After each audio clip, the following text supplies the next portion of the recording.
Hello, hello, and welcome to April 1st, the first day of the second quarter with Alpha's IBT at 82%. Let's go to that chart. There we are. So, ABT, 82% right there. We are in a nice incline going up. We are at 69. We closed it at 69 by chance. It was 69.36.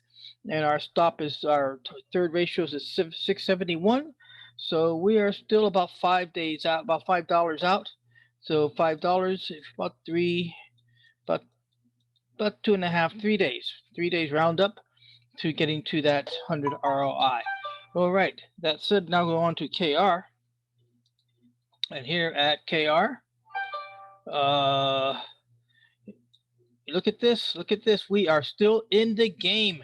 It came close. It came close. Now the question of where, if that low, well, today's close at 35.95, 36. We're still $2.30 about out, and that makes it about 3 days also.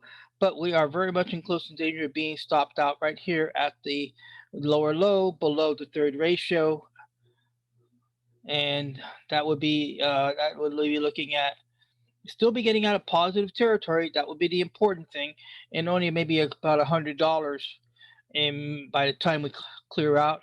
So that would take the nut of 2142 to about maybe 2000 in itself. But this is a start in the right direction. Going on now to Walgreen, and here at Walgreen, there it is.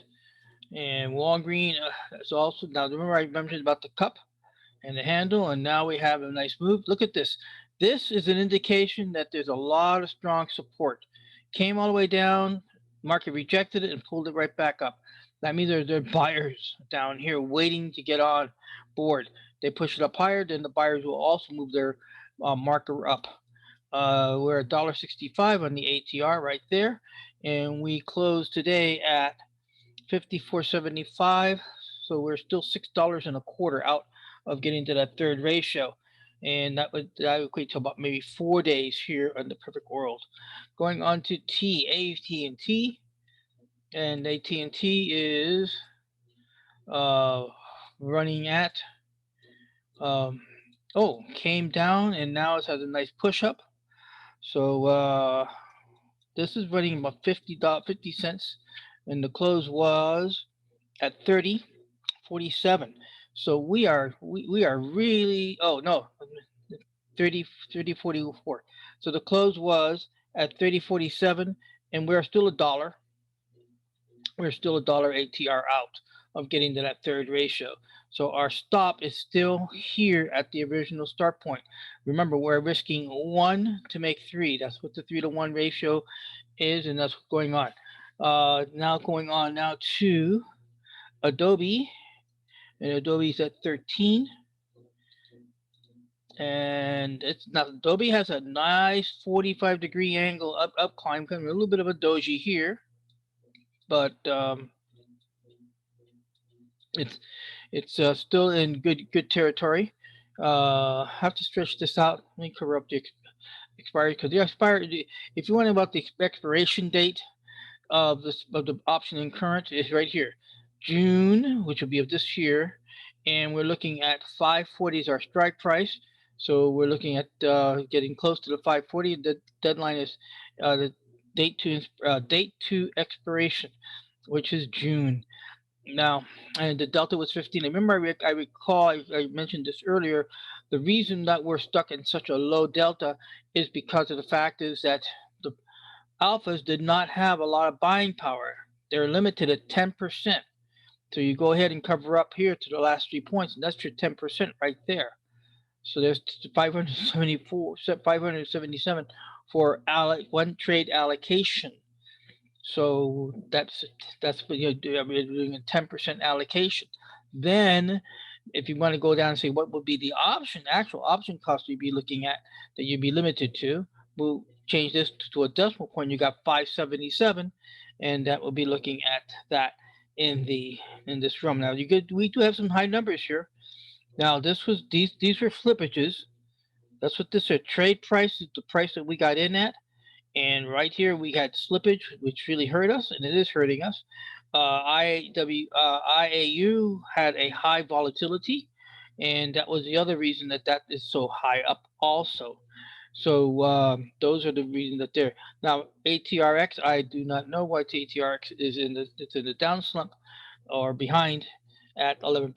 So our last positive is CVS, and here's CVS, and it plunged again. And our stop again, our third ratio has not been reached yet.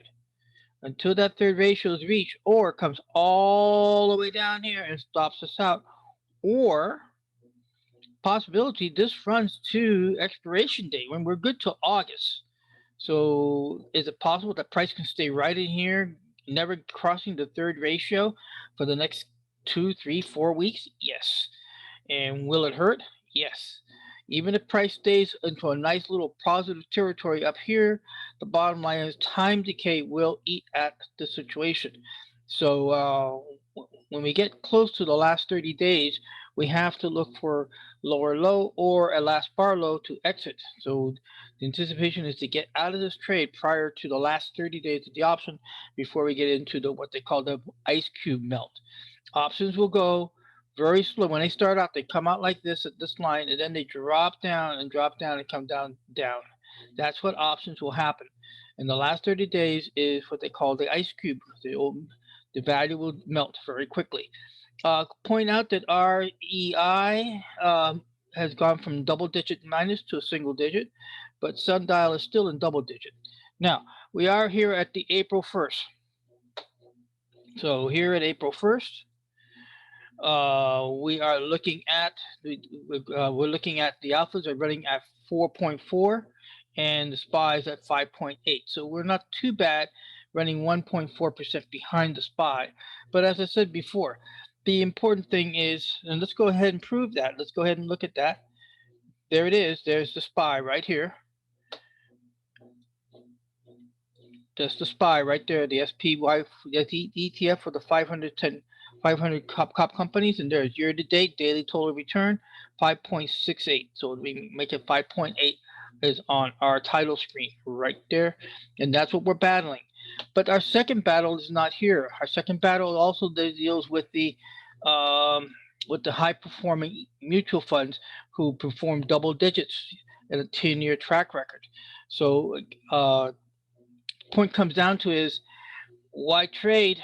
Trade if you have a real good trading plan to make big money. Now, here on this strategy, the stochastics work.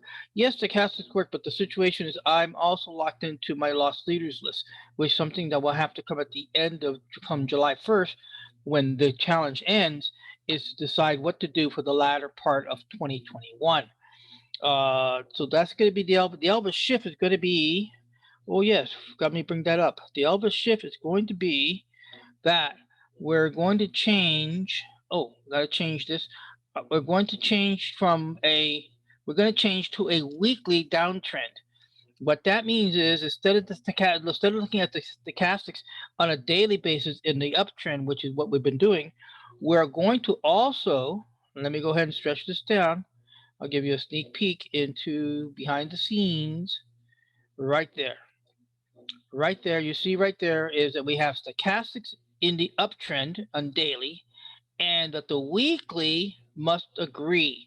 So these two must be trending up, and then all the other conditions down below are meet their parameters for this for it to work. So let's sneak peek at the alphas to see what the alphas I'm going to be looking at if we had any money, because remember the alphas are totally deployed. But here would be the results is that ABT is considered to be going into a downtrend. And let me go ahead and pull up the weekly uptrend and for the alphas. And we have Gold, Visa, XLC, and Yelp in the uptrend. So remember, these are for your demonstration only, but the ultimate bottom line is that this is going to be the new Elvis Shift is going to be using that when we have return money from when we have our more buying power here at the alphas. Right now, we don't. We're totally onto our reserves.